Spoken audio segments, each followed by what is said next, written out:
Hello students, आज की इस वीडियो में मैं चैप्टर 13 क्लास 10th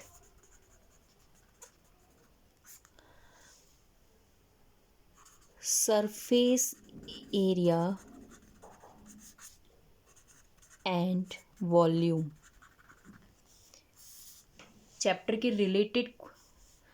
से रिलेटेड मैं कुछ फॉर्मूलेज बताऊंगी, उनको लर्न करने का तरीका जिससे हम इजीली लर्न कर सकें। उन फॉर्मूलों की हेल्प से ही हम इस चैप्टर को अच्छे से पढ़ सकते हैं, समझ सकते हैं। ठीक है, क्योंकि चैप्टर बहुत टफ लगता है बच्चों को कि इतने सारे क्वेश्चंस हैं, कैसे करें, होता है ना, बहुत सारी प्रॉब्लम्स आती हैं इस चैप्टर को करने से पहले। तो हम सबसे पहले इसके फॉर्मूले लर्न करेंगे, क्योंकि फॉर्मूले लर्न होंगे तो आप चैप्टर को बहुत इजीली कर सकते हो। तो इस चैप्टर में जो हमारे आएंगे, सबसे पहले आएगा एक क्यूबॉइड। ठीक है, नेक्स्ट आएगा क्यूब, सिलेंडर, कोन,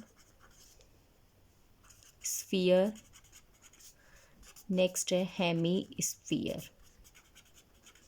ठीक है, तो स्टार्ट करते हैं हम क्यूबॉइड से। तो क्यूबॉइड में हम इनके फॉर्मूलों में पढ़ेंगे क्या क्या। Cuboid, cube, cylinder, cone, sphere, hemisphere, इनके फॉर्मूलों को हम पढ़े। इनके फॉर्मूलों में जो होंगे, देखो, वॉल्यूम भी होगा, सरफेस भी एरिया भी होगा, टोटल सरफेस एरिया भी होगा, कर्व्ड सरफेस एरिया भी होगा, लेटरल सरफेस एरिया भी होगा। तो सबसे पहले हम जान लेते हैं कि लेटरल सरफेस एरिया और जो कर्व्ड सरफेस एरिया है ये होता क्या है। देखिए, लेटरल सरफेस एरिया को मैंने डिनोट किया LSA से और कर्व्ड सरफेस एरिया को मैंने डिनोट किया CSA से। ये दोनों बेसिकली एक ही चीज़ होती हैं, लेकिन जो लेटरल सरफेस एरिया होता है वो हमारा क्यूबॉइड और क्यूब का ही निकलता है। ठीक है, लेटरल सरफेस एरिया हम जनरली क्यूबॉइड और क्यूब का ही निकालते हैं, और जो कर्व्ड सरफेस एरिया हो गया ये सिलेंडर, स्फीयर, हेमिस्फीयर का निकाला जाता है। ठीक है ना। और नेक्स्ट हमारा टोटल सरफेस एरिया, नाम से ही पता चल रहा है ये सारी मतलब साइड्स का टोटल एरिया हो गया। नेक्स्ट आएगा वॉल्यूम लास्ट में। ठीक है, तो आप देख रहे हो कि क्यूबॉइड और क्यूब एक ही चीज़ होती है, बट डिफरेंस क्या है इस क्यूबॉइड और क्यूब में वो आपको मैं बता देती हूँ। जैसे कि ये मैंने एक क्यूबॉइड बना दिया। ठीक है, ये एक क्यूबॉइड है, इसकी ये लेंथ हो गई, ये ब्रेड्थ हो गई और ये वाली हाइट हो गई। जो क्यूबॉइड होता है उसकी लेंथ, ब्रेड्थ और हाइट तीनों ही अलग अलग होती हैं, सेम नहीं होती, तीनों अलग अलग होती है। और जो क्यूब होता है उसकी तीनों ही साइड सेम होती हैं।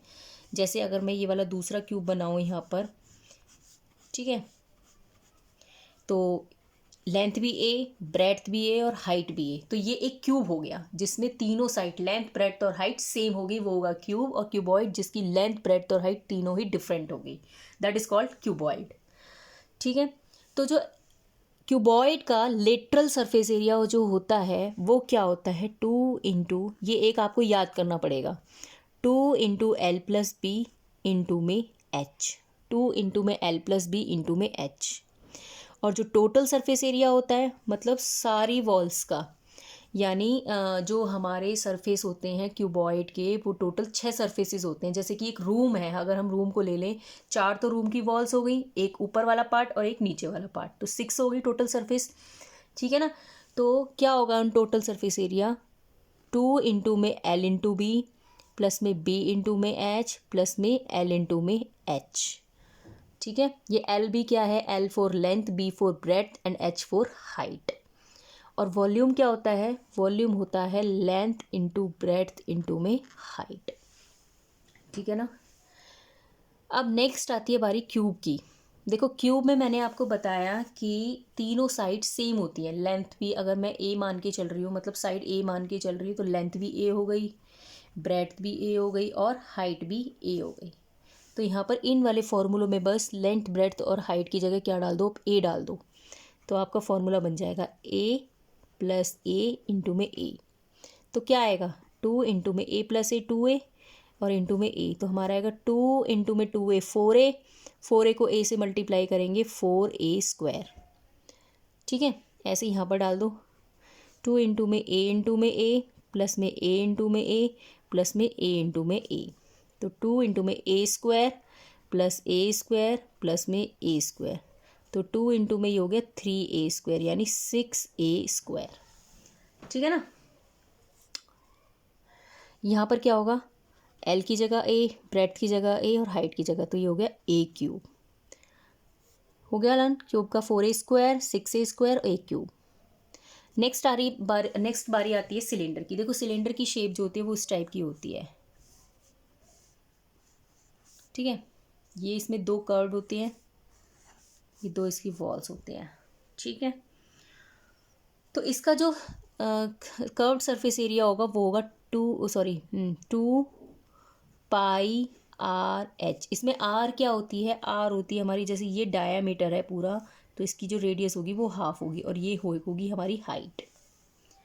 ठीक है, तो इसका याद कर लेना 2 पाई आर एच। और जो टोटल सरफेस एरिया होता है वो होगा 2 पाई आर इंटू में आर प्लस में एच, 2 पाई आर इंटू में आर प्लस एच। नेक्स्ट है वॉल्यूम, क्या होता है पाई आर स्क्वायर एच। ठीक है, पाई आर स्क्वायर एच। अब नेक्स्ट बारी आती है हमारी, देखो कोन कैसा होता है, कोन हमारा होता है ऐसे करके, नीचे इसके सर्कल होता है ऐसे करके, है ना। तो इसमें क्या होता है, देखो ये तो हमारी हो गई हाइट, और ये वाली जो हो गई ये हो गई एल, मतलब स्लेंट हाइट। क्या हो गई, स्लेंट हाइट बोलते हैं। अगर हमें हाइट गिवन हो क्वेश्चन में, तो हमें स्लेंट हाइट निकालनी हो तो कैसे निकालेंगे, एल इज इक्वल टू में √r² प्लस में h²। तो इससे हम क्या निकाल सकते हैं, स्लेंट हाइट। एल मतलब स्लेंट हाइट। तो जो इसका कोन का वो जो ही सरफेस एरिया होता है, कर्व्ड सरफेस एरिया, वो क्या होता है पाई आर एल। क्या होता है, पाई आर एल। ठीक है,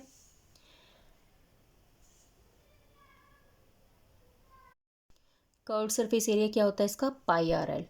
और टोटल सरफेस एरिया क्या होगा, टोटल सरफेस एरिया मतलब इस सर्कल का भी और जो ये है ये भी, तो पाई आर एल प्लस में नीचे वाले सर्कल का क्या हो जाएगा, पाई आर स्क्वायर। सर्कल का क्या हो जाएगा, पाई आर स्क्वायर। तो पाई आर एल में यानी कर्व्ड सरफेस एरिया में मैं क्या कर दूँ, सर्कल का अगर प्लस कर दूँ तो ये टोटल सरफेस एरिया बन जाएगा इसका। ठीक है, और वॉल्यूम क्या होता है 1/3 पाई आर स्क्वायर एच। ठीक है, 1/3 पाई आर स्क्वायर, बस 1/3 में मल्टीप्लाई कर दो। ठीक है, नेक्स्ट आता है स्फीयर। स्फीयर यानी बॉल, एक बॉल होती है जो, उसमें देखो कोई भी सरफेस नहीं होती, वो हर तरफ से एक जैसी होती है। ये तो नहीं है कि वो क्यूब की तरह है या क्यूबॉइड की तरह है कि 4 सरफेसेस या ऊपर नीचे, वो हर तरीके से सेम होती है। तो ना तो उसमें कर्व्ड सरफेस एरिया होता है, ना ही टोटल सरफेस एरिया होता है। तो मतलब क्या होता है, उसका सरफेस एरिया जो होता है, curved surface area total surface area same होता है। इसका सरफेस एरिया होता है 4 पाई आर स्क्वायर। इसका ये 4 पाई आर स्क्वायर, तो टोटल भी 4 पाई आर स्क्वायर ही होगा। ठीक है, क्योंकि वो हर तरीके से सेम है। ये तो नहीं है कि ऊपर नीचे या आगे पीछे, ऐसा कुछ भी नहीं है, तो दोनों सेम होते हैं। और तो वॉल्यूम क्या होगा, वॉल्यूम होगा 4/3 पाई आर क्यूब। ये हो गया इसका वॉल्यूम। ठीक है, अब बारी आती है हेमीस्फीयर की। हेमीस्फीयर मतलब इस टाइप से, ये हो गया हेमीस्फीयर। आधा ऊपर एक सर्कल बना होता है, नीचे से बाउल सा। तो हेमीस्फीयर मतलब इसका हाफ कर दो स्फीयर का, तो 4/2 पाई आर स्क्वायर, मतलब ये आ गया 2 पाई आर स्क्वायर।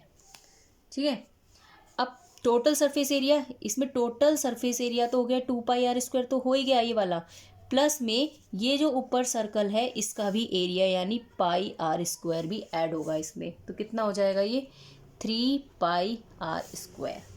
कई बार बच्चे क्या करते हैं कि 2 पाई आर स्क्वायर ही रहने देते हैं, यहाँ पे पाई आर स्क्वायर ऐड ही नहीं करते। भाई इसमें ऐड करना पड़ेगा, इस सर्कल का भी तो आएगा टोटल, तभी बनेगा ये। लेकिन हमारे स्फीयर में ये नहीं बन रहा था, इसलिए यहाँ पे सेम था। ठीक है, और इसका हेमीस्फीयर का वॉल्यूम क्या होगा 4/3, इसको 1/2 से मल्टीप्लाई कर देंगे, इस वाले को 1/2 से मल्टीप्लाई करेंगे तो कितना आएगा 2/3 पाई आर क्यूब, ये हमारा हो गया वॉल्यूम। आई होप आपको ये समझ में आए होंगे सारे फॉर्मूले, क्यूबॉइड, क्यूब, सिलेंडर, कोन, स्फीयर, हेमिस्फीयर। इन फॉर्मूलों को अगर आप अच्छे से लर्न कर लें तो आपको इस चैप्टर को करने में बिल्कुल भी परेशानी नहीं होगी, ऐसा मुझे लगता है। ठीक है।